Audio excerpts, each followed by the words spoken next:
Now we sit in the sand holding hands, watch the sunset over the land, and I'm glad that the bright blue water and the brown on the ground. Wow, it's session 10 of our Permaculture and Resilience course, and this session is about water management.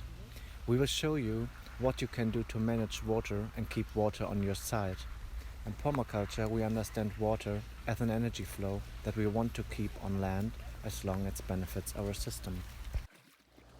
So access to water and water management should always be the number one priority for any permaculture system.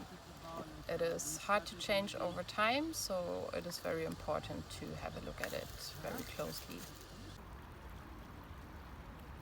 Water could come with a lot of destruction, and it needs to be managed in times of heavy rains or floods. During other times, water is desperately needed for life to develop. This makes it the number one priority of your design. No matter where you go and what mineral deficiency you have, there are plants who can adapt to these conditions, but no plant can live without water. Mark Shepard. Yes, plants cannot live without water. That is very much true, and it illustrates the issue from a more general perspective. But in each and every climate and region, you have native plants that are used to coping with the framework conditions surrounding them. You will see a selection process happening during longer periods of droughts, where some species will not be able to adapt and new species will develop and take over. This is kind of normal, but also shows how important resilience for an ecosystem is. The status of resilience in each ecosystem will determine how well the entire system will be able to cope with the longer absence. Accessibility to water will limit your possibilities as a designer to the native species and makes the establishment of new and more diverse systems complicated and slower.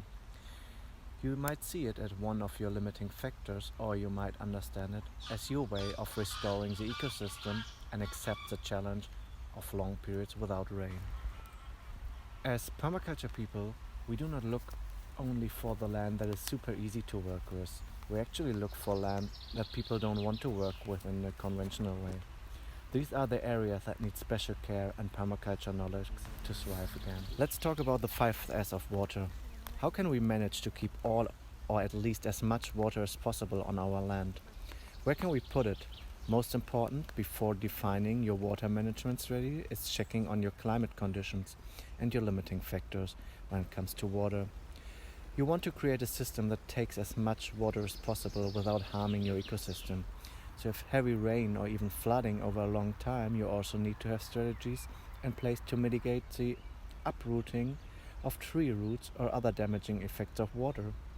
The 5S of water management help you to figure out the right water management strategy for your project. Slow water down. Since water comes with a lot of energy, you want to slow it down first. You want to manage the energy to reduce loss of topsoil and reduce other destruction that water can cause in the first place. Slowing water down also helps your ecosystem to take more of your water into natural storage. The slower the water is passing through your land, the more time and space your ecosystem has to take as much as needed. Swales are a permaculture classic to slow down water. Think it. Once you slow down your water, it's about getting most of it into the ground. Swales work again to increase your land capacity to absorb water and recharge the aquifers. Working with the soil is a pretty appropriate method to increase the absorption capacity of your land too. Water can easily sink into healthy soil rich in organic matter. Spread it. Diversion drains are used to channel water from one location to another to other parts of your land and or to storage locations. They are gently sloping drains used to lead water away from valleys and streams and into storage and irrigation systems or into swales for absorption. Storing it first at one place and then using an irrigation system in another method to spread your water, not only in terms of space, spreading it over your land, but also in terms of time. Store it.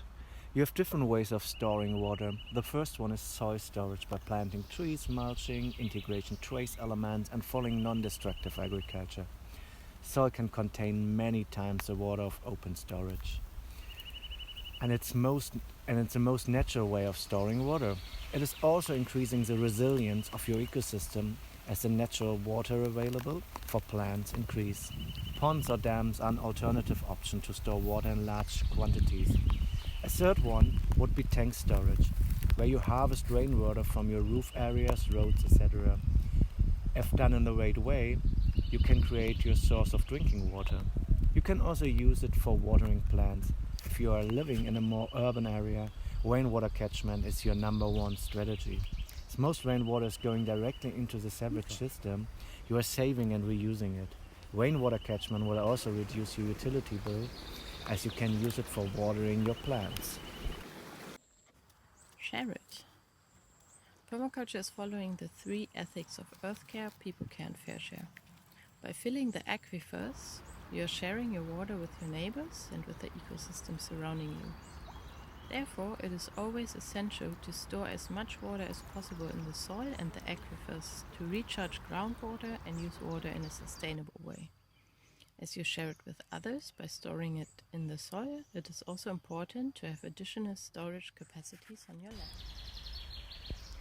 In short, water access is such an important function, so of course you want to have it backed by more than one element. Remember, the main functions should be backed by at least 2 elements.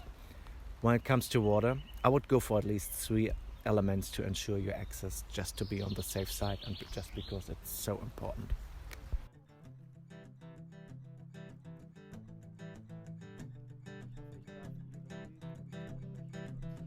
Hello, early morning sunshine, shining in through the shutters of my window.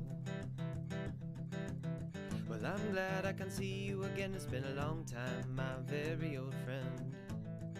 Let's sit and talk for a while.